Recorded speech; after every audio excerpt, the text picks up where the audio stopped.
What's up, everybody? It's Kevin, and I'm back with another video.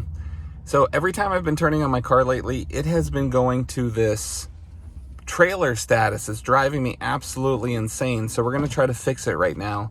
It just randomly started doing on a trip. I'm running around with my daughter.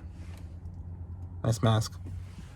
And my trailer status keeps coming back up. So first of all, forgive all the dust that I'm about to show you. My car is really dusty and dirty right now, but this is what it's doing. Look, they ordered pizza. I wonder where they got that pizza from. Okay, doors open. Low windshield wiper fluid, of course. Vehicle is on. All right, so this is what it's doing. It's popping up. So what we're gonna try to do is we're gonna click into this. Trailer options. Select trailer. And what you need to do,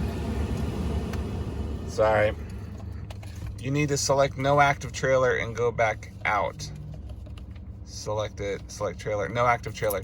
So somehow my trailer got activated. I have no idea how, but anyway, no active trailer. And then we're gonna back out.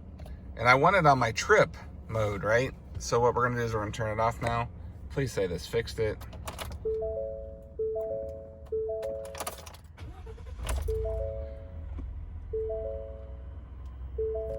Vehicle is on, door is open. Sorry about the dinging. Washer fluid still, that's the next video.